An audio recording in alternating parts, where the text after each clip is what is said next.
Hello and welcome to Caring, France 24's humanitarian programme. This week, a look at Christians in Pakistan. Pakistan is struggling in its fight against Muslim extremism. The Taliban is on the rise and Al-Qaeda proving an impossible force to tame. Since its independence back in 1947, Pakistan has strived to carve out a liberal religious climate with secular policies where all faiths could thrive.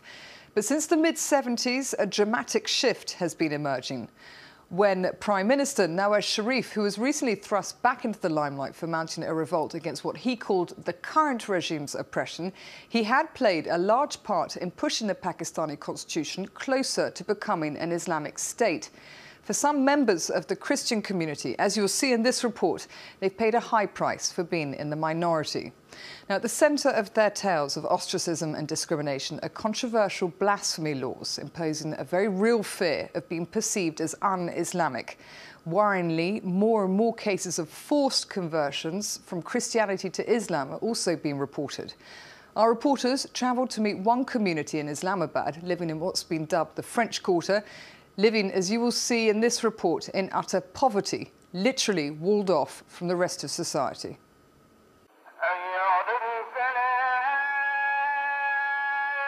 Islamabad, in Urdu, the city of Islam. Its showcase, the King Faisal Mosque, one of the largest in the Muslim world. Pakistan's young capital was built in just 50 years. And yet, amid the brand new minarets and luxurious houses lies a neighborhood out of another age. It's known as the French Colony, in remembrance of the French embassy which used to be located there. 5,000 Christians live here without running water, electricity, or garbage collection. Samang is a young Christian, 19 years old. He invited us to his neighborhood where Pakistani Muslims never come.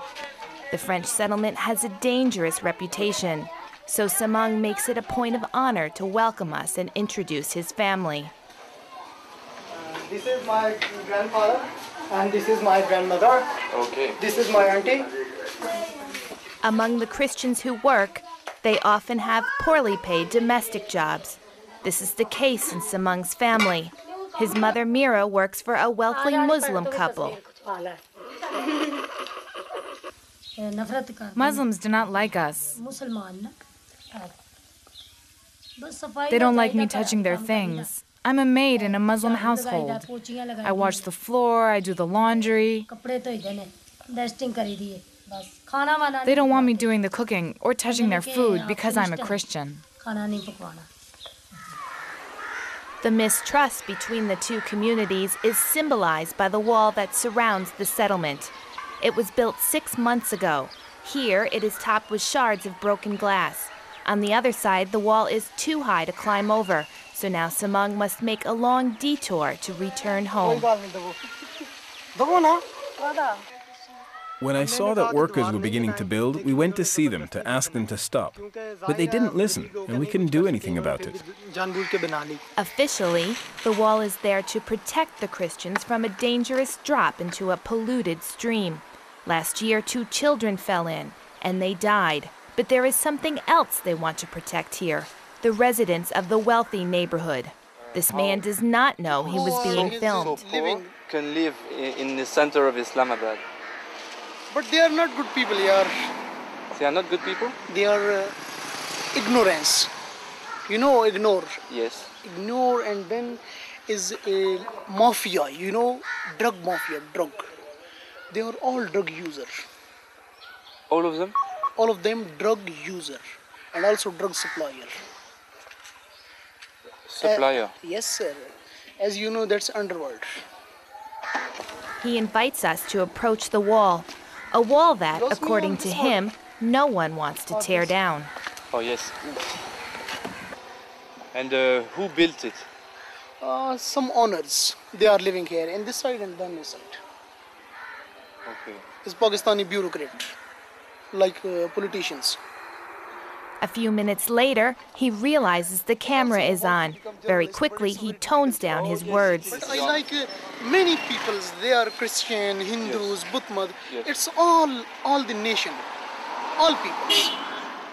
One nation in which the bond is Islam. Samung's sister Smina is 17. She shows us her notebooks. In her Muslim high school, religion is unavoidable. This is a book for Islamic studies, Muslims, related for Muslims, Muslims culture. There are Christian schools in Pakistan, but they are very expensive. Too expensive for the residents of the Christian settlement. Here, only little ones can get a Christian education. They are taught by their older sisters, who provide all the class materials themselves. They fill in the gaps caused from government neglect. But there is hope that things will improve. The affairs of the Christian neighborhood are now in the hands of Shahbaz Bhatti, the Minister for Minorities. It's a new position created just 6 months ago and occupied by one of the few Christians in the government.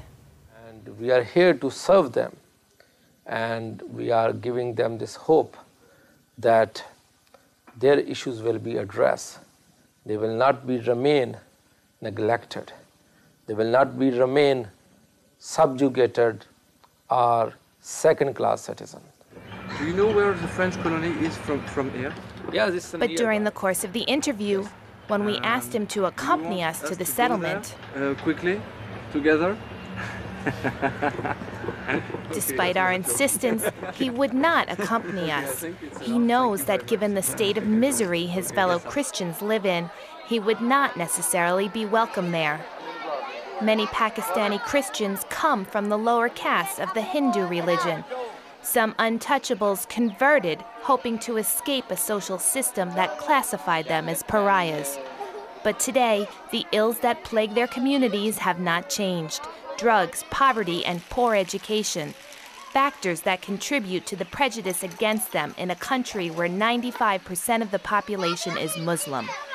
Yet respect for religious minorities is one of the tenets of the Pakistani Constitution. In the National Assembly, 10 seats are reserved for religious minorities. And even the imams talk about mutual respect. This is not in our hands to make someone's Muslim by forcing them by something else. We can't make that. It's Allah, it's depend on Allah. And we have, I told you that Christians which living in our community, they are like our friends. I told you first that they are human beings, after that they are Pakistani, and after that they are Christian.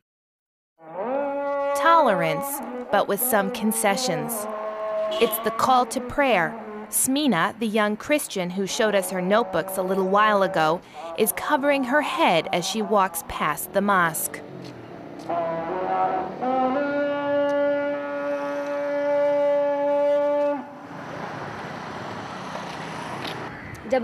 When it's the call to prayer, that means they will invoke the name of God.